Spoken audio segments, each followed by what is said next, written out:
Morning guys, welcome to another episode of Tiny ADHD Superpower Knowledge, brought to you by Healthcare Heart.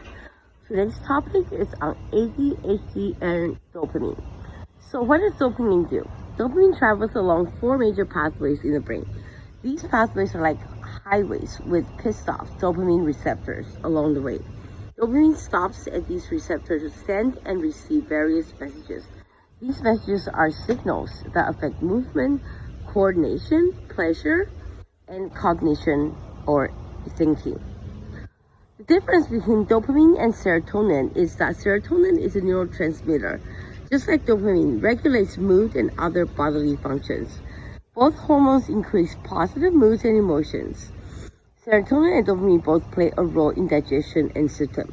However, serotonin is connected to happiness and mood, while dopamine is associated with feeling of reward and motivation.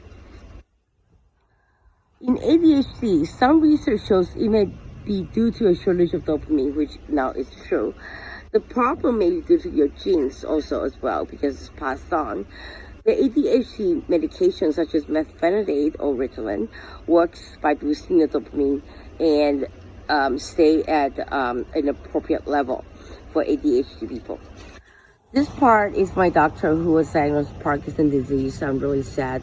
Dopamine enables neurons or nerve cells in your brain to communicate and control movement. In Parkinson's, basal ganglia, which are important part of the brain cell and nerves that control body movement, steadily break down without a signal to send anymore. Your body makes less dopamine. These changes in your brain lead to a chemical imbalance that causes physical symptoms, including tremors, stiffness, slow voluntary movement, poor balance, and poor coordination. Doctors treat these symptoms with medications that raise dopamine levels, such as stimulants that ADHD people use. Under the description, there is symptoms for low dopamine and high dopamine, which you guys can read it up on yourself.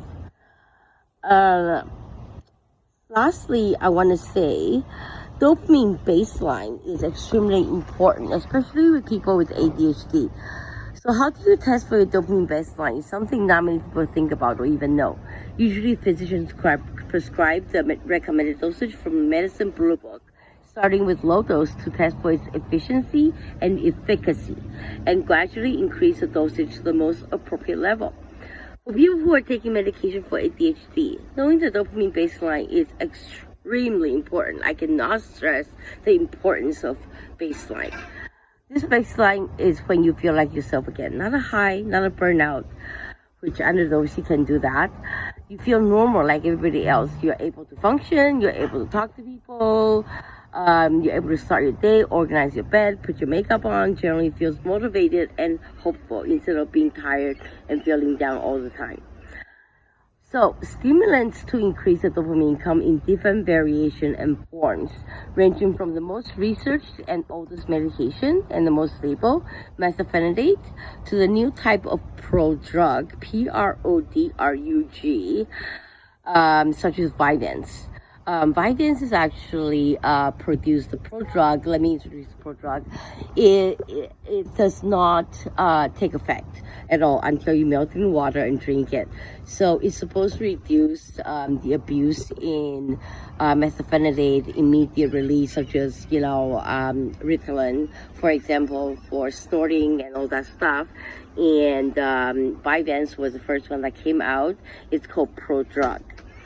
You can look it up, and there is also a conversion chart of different medications for ADHD under the description. That's all, folks. 明天见，拜拜。